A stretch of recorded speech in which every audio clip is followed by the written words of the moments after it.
It's the one and only West Coast trip for Grand-Am in 2012, and to be at such a legendary circuit at such a crucial stage in this championship is the perfect marriage as we get ready to take a wild ride down the world-famous corkscrew here at Mazda Raceway Laguna Seca for round 12 of the Rolex Sports Car Series. This is the Continental Tire Sports Car Festival powered by Mazda.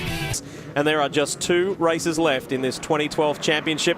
Both these Corvette teams on the front row would be delighted to see victory lane here in California. The 5 has been spun.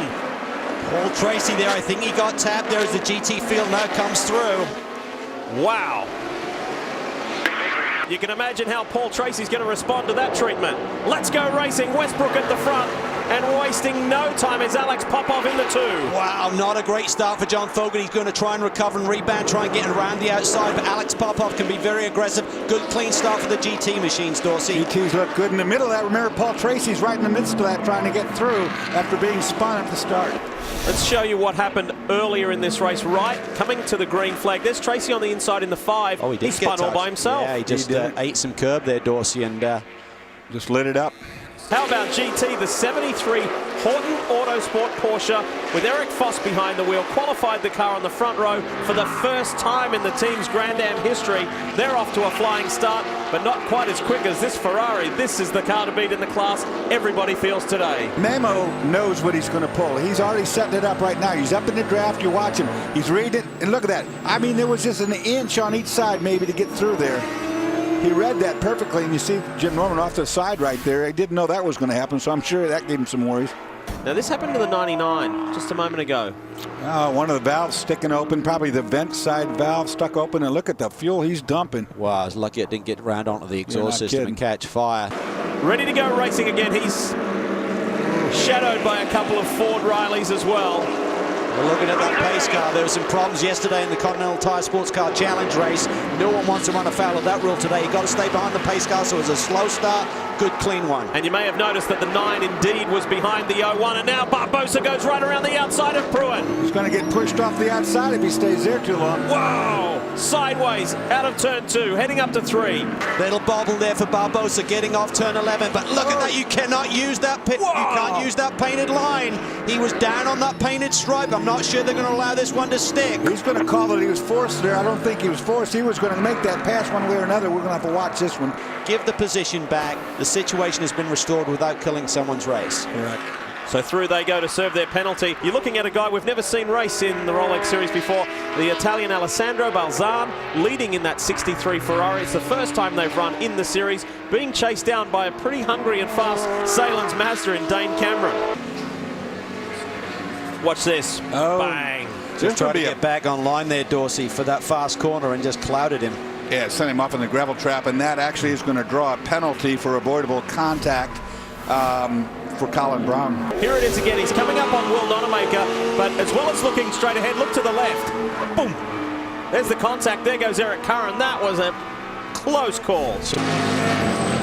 And Brian, the key with this stop is 22 seconds. This team has to do fuel and tires in under 22 seconds because that's how long the Ganassi car was in the box behind him. All the Ganassi crew up on the wall watching the 18 here. Done with tires on the right side. Looks like we're only going to do right side rubber on the 8 car. Waiting on fuel. Where does he rejoin? 19 and a half seconds. So actually, we got the 90 car in. Time stop. Gary Grossenbacher standing back over the wall, counting.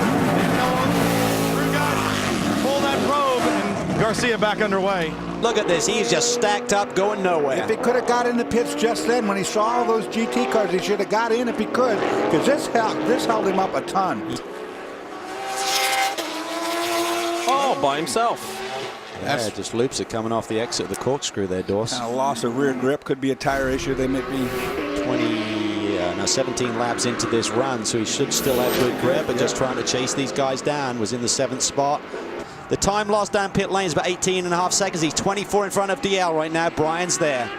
Yeah, he's stopped. It'll be a time stop. We know that. And this time it'll be a stopwatch and a stick to the fueler's back. The time running, he touches him from the time he stops till the time he goes, right at 9 seconds.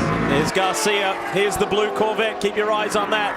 There's no match. Garcia will take that lead. That's the lead. Where is DL? I think DL may get him. right here.